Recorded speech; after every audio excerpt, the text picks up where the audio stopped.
So welcome to Conversations with Tenzin. I'm doing this podcast because I meet a lot of amazing, wonderful people on campus and in my life.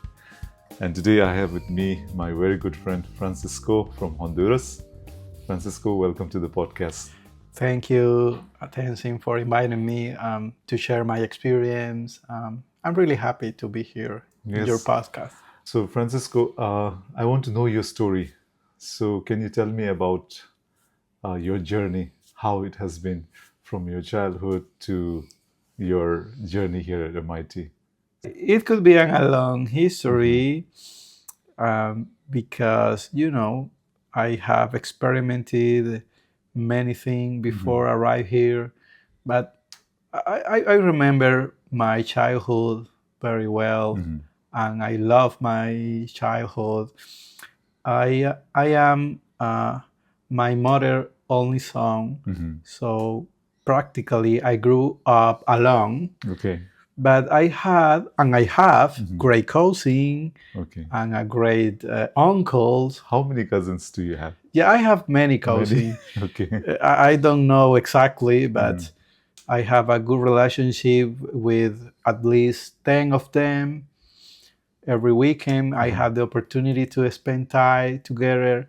And now, actually, we continue this good relationship. Some of them live in Honduras, some of them live here in the United States. Oh. So we have the opportunity to meet together and remember our childhood in Honduras. It's really nice. Okay. Yeah. So where did you grow up? Which city or where in Honduras did you grow up?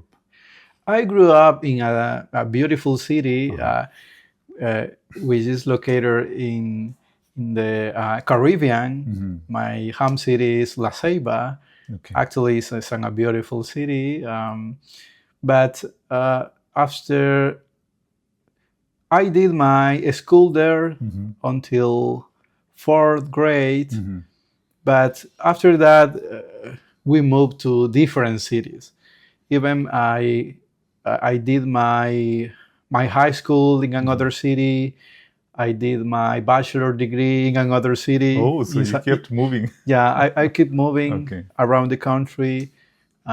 For this reason, I know very well my country. Besides that, I studied civil engineering, and I specialize in land surveying. My job is create cartography around the country, so it has been a great experience for me, and I love my job. Yes, I know that. And you have such passion for maps, So how did that happen? Like, when did you first discover that, yes, I'm going to do this? Yeah, it's true. It's an interesting question, and I could reflect about that now, because I remember that when I was a child, I loved going fishing because I grew up with my cousin, with my uncles, and I had the opportunity to learn fishing when I was 6 or 7 years old. That early? Very early. Okay. So maybe I found it's associated with my experience with fishing, because when I was a child, and while I was fishing in my home city, I have the opportunity to explore different lakes, different rivers, and this motivated me to be interested in the whole territory, maybe. But finally, when I did my high school, I was interested more in structures. Oh, okay. Because I attended a special program in welding related with metallic structures. For this reason, I decided to study civil engineering. Yes. I am passionate by structures. And I did it. I enjoy my bachelor degree studying structure by designing bridge, buildings. But 1 year before I finished my bachelor degree, I got a part-time job. Okay. It was my first experience. As a civil engineer? No, it was a part-time job in a land surveying company. Oh, okay. Can you imagine but that? It's also civil engineering. Yeah, it's civil engineering. So, but that experience changed completely my vision about my profession, because during that time I collaborated creating map in digitalization. I processed a lot of information. Sometimes I visited the field to collect information as well. So that changed completely my perspective. I don't understand why. So I think this connection between my passion for fishing, my passion for explore new territories, new lakes, new rivers, and the experience to work with land surveyor around the country, led me to be interested in mapping, cartography. So finally, at the end of my bachelor degree, I changed my perspective definitely. So for this reason, I decided to go to Spain, and I did a master's degree there in Geographic Information System. Okay. I returned to my country. I got an important job with the German Corporation for the Development, advising local governments in land management projects.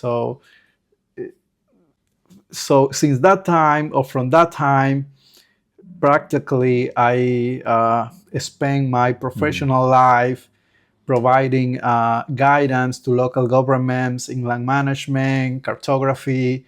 So I have the opportunity to collaborate not only with the governments, but also with private companies, providing guidance in many aspects, including water management, land surveying studies for urban development purposes. So yeah, this is my story, how I became interested in this area of urban planning, regional planning, land management. So now I am here at MIT, participating in this very nice program. Yes, Yeah. I think this is a very interesting story. This is something that we have not heard about it, because you became who you are because of fishing, for your passion for fishing. Maybe. I will say that fishing, I found a relationship between this kind of Nature. experience, because fishing is having a good relationship with patience. Land surveying as well. Oh, okay. So I like to go to the field to collect information, because the kind of information land surveyors collect should be collected in a very accurate way, because land surveying studies guarantee that your project will be okay. You know, if you are designing a road, if you are designing a building, the land surveying study should be accurate.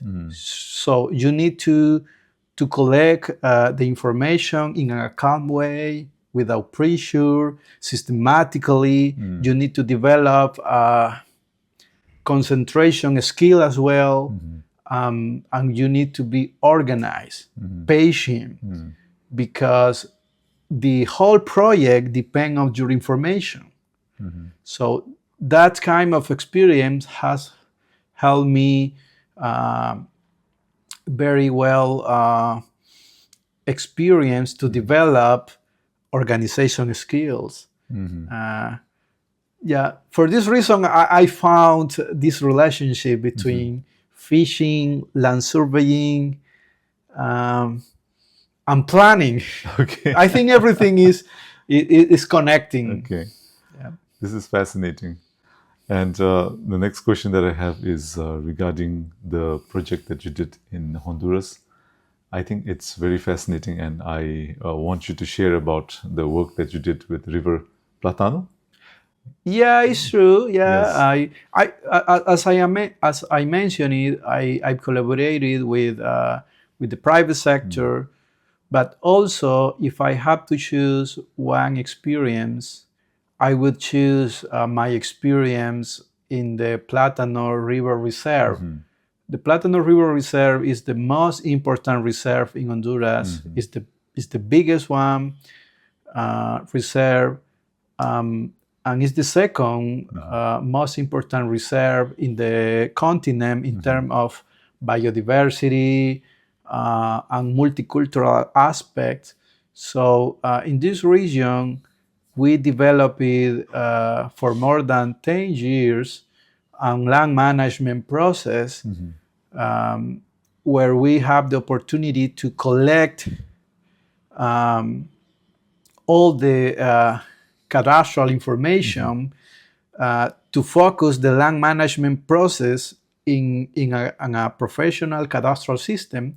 So we have the opportunity to provide to the local governments in the area very accurate information to help them to manage the reserve.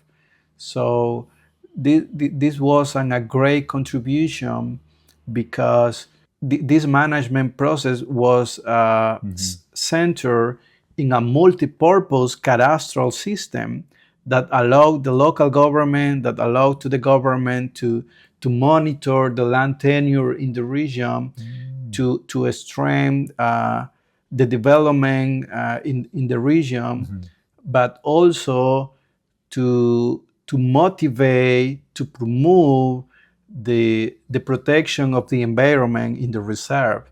So this was a good achievement. So I'm proud about that. It's I think as citizens of the world, not just you, but we are also proud because you have protected the nature. Yeah. And I think it is our duty for all of us to protect the nature.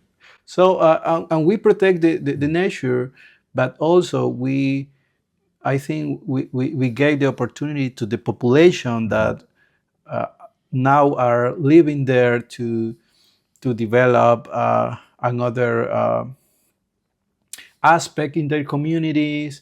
They have the opportunity to regulate the land tenure in the area, and that offer them the opportunity to get another opportunities. Yeah. And how long was this project for? How many years? Yeah, actually, my participation, it was around 10 years, but the project started in the 90s. Oh, okay. In the 90s. It was a series of projects, but my participation was about the last step of the project. Yeah. Okay, so Francisco, we have spent this wonderful 10 months together as Humphrey Fellows. So now, what is your plan going forward? What are you thinking of doing? What is your future plan? Yeah, interesting. Yeah. My initial plan here is to explore new technologies in data science, new technologies in artificial intelligence. I have that opportunity because my background is in geographic information system. I have managed a big quantity of geospatial information, and I will be able to mix this kind of technology. Now, I have interesting plan in my country to explore these new technologies, to have a better understanding of the cities, to have a better understanding of our territory, because with the different skill I have learned in terms of data science and artificial intelligence, we can in an accurate way to understand better the cities. Yeah. So yeah, I think this has been one of the best experience. But beside that, I think the most important experience here is have the opportunity to increase my networking. I have no great people here around the world, so I think this is the main tools I have to take into consideration in my different collaboration I'm doing in my country. My last question to end the podcast is, what motivates you, Francisco? What is your motivation? What is my motivation? Yes, Wow. for working every day, for Wow. doing what you're doing every day. What keeps you motivated every day? Yeah, definitely. My family, I will say that family, I love the fact that I have the opportunity to help my family. Yes. I feel good when I have had the opportunity to provide assistance or help, especially when they achieve their goals. I'm really happy for that. This is one of my motivation, but also impact others, not only my family. I love the fact that I have the opportunity to help other coworkers. I feel a sense of satisfaction when I have the opportunity to help others, because my concept of leadership is not about myself. My personal concept of leadership is about others. I feel motivated. I feel success when I see that other could achieve their goals. I feel good if I have the opportunity to help them to achieve that goal. That's great. So this also is connected with my collaboration with organization, collaboration with my communities. For this reason, I prefer to collaborate with local governments, because I think the impact could be more powerful when you help to the local government to be more organized, to be more transparent. I'm talking about transparency because my job is advise local governments in the establishment of cadastral system. I found that when local government have a good structure in terms of information, that allow them to be more transparent, and you could improve the population life when the local government are strong. So actually, my satisfaction, my motivation is to be people better, organization better. I think this is my motivation. I'm happy when that happens. That's a great motivation, because empowering the community with the power to make their own lives better is something great. And what you're doing with your knowledge, your education, and your tools is something really inspiring to me also. I hope I can go back and also help the community to better their lives. So this is why I'm doing this podcast, because every fellow that we have here, every friend that I have talked to, they are very inspiring. They have many inspiring stories. So I want to capture the stories, and I don't want to forget the stories. So I'm doing this podcast so that I can listen to it again and remember. Yeah, thank you, Tenzin, for spending time with me. I really appreciate it. So thank you for listening to Conversations with Tenzin. This is the reason why I'm doing this podcast. I meet a lot of amazing, dedicated, and wonderful people, like my good friend Francisco. So I don't want to forget the people and their stories, especially their stories. So this is the reason why I'm doing this podcast. So thank you so much for listening to Conversations with Tenzin.